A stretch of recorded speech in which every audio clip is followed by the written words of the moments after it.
sahabat Geni, jumpa lagi bersama saya Linda Wayudi dari PDKK Hati Kudus Yesus Denpasar. Hari ini Jumat 18 Juni 2021 merupakan hari Jumat Pekan Biasa ke-11. Gereja mengajak kita untuk merenungkan Injil Matius bab 6 ayat 19 sampai 23. Inilah Injil Yesus Kristus menurut Matius. Dimuliakanlah Tuhan. Dalam khotbah di bukit berkatalah Yesus, "Janganlah kalian mengumpulkan harta di bumi. Di bumi ngengat dan karat merusakkannya, dan pencuri membongkar serta mencurinya. Tetapi kumpulkanlah bagimu harta di surga. Di surga, ngengat dan karat tidak merusakkannya, dan pencuri tidak membongkar serta mencurinya. Karena di mana hartamu berada, di situ juga hatimu berada. Mata adalah pelita tubuh. Jika matamu baik, teranglah seluruh tubuhmu. Jika matamu jahat, gelaplah seluruh tubuhmu. Jadi, jika terang yang ada padamu gelap, betapa gelapnya kegelapan itu." Demikianlah Injil Tuhan. Terpujilah Kristus.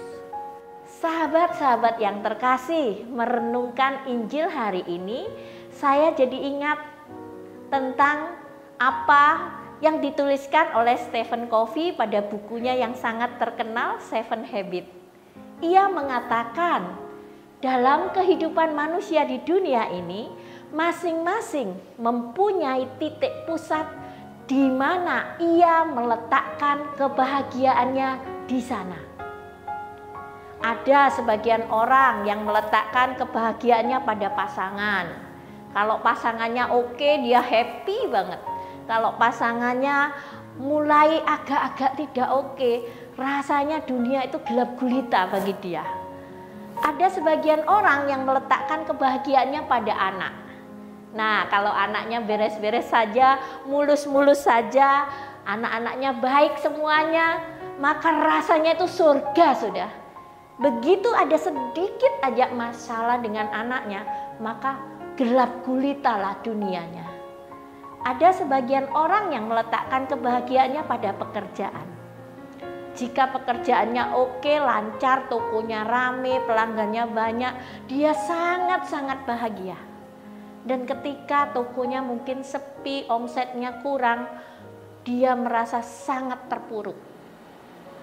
Dan ada sebagian juga orang yang meletakkan kebahagiaannya pada harta. Kalau depositonya banyak, hartanya banyak, rumahnya, investasinya banyak, dia akan happy dan tenang sekali. Tapi begitu itu terganggu, maka dia akan terpuruk dan sangat-sangat sedih. Ada sebagian orang yang meletakkan kebahagiaannya pada hobi. Selama hobinya bisa berjalan lancar, wah, dunia itu seperti surga bagi dia. Tapi begitu hobinya terganggu sampai dia tidak bisa melakukan hobinya, maka sedihlah dia, terpuruklah dia. Dan ada juga sebagian orang yang meletakkan kebahagiaannya pada sahabat. Mungkin untuk sebagian laki-laki enggak ya, tapi untuk sebagian besar perempuan, sahabat itu sangat penting. Kalau sahabatnya oke-oke saja, dekat dan baik dengan dia, dia merasa happy sekali, hidup itu betapa menyenangkannya. Tapi ketika sahabatnya sedikit aja menjauh atau ada masalah dengan sahabatnya, dia akan terpuruk, dia akan sedih, dan dia akan merasa sangat kehilangan. Dan ada sebagian juga yang meletakkan kebahagiaannya pada musuh. Loh, kok musuh? Iya, dan ternyata orang yang seperti ini banyak juga loh. Kalau musuhnya happy, dia sedih. Kalau musuhnya sedih atau musuhnya mengalami satu musibah, wah dia happy banget. Nah, apa yang dikatakan oleh Stephen Covey ini?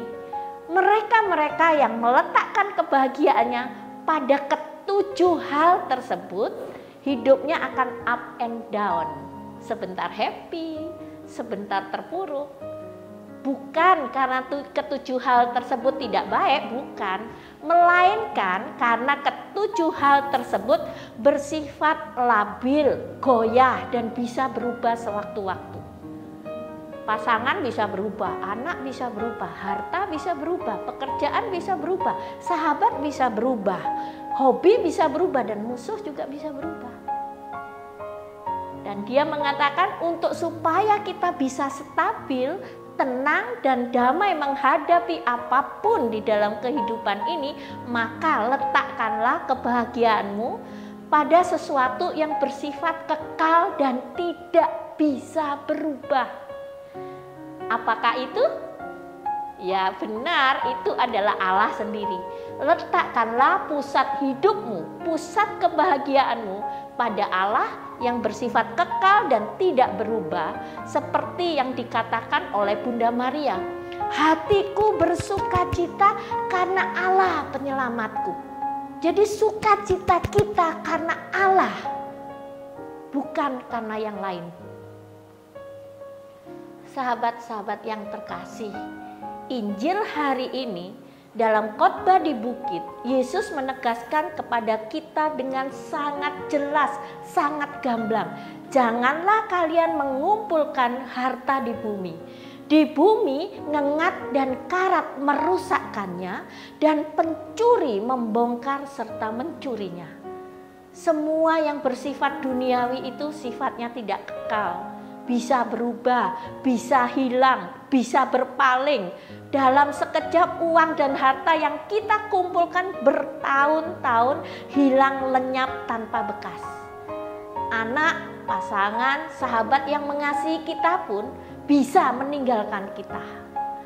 Hobi yang kita agung-agungkan, yang kita anggap passion kita, yang kita anggap kita tidak bisa hidup tanpa itu, juga bisa tidak lagi terjangkau oleh kita karena keadaan tertentu seperti pandemi misalnya.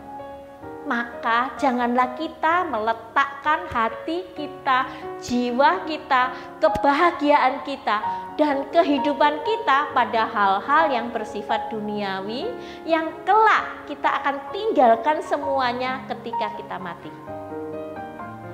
Dan Yesus memberi tuntunan yang sangat-sangat jelas kepada kita.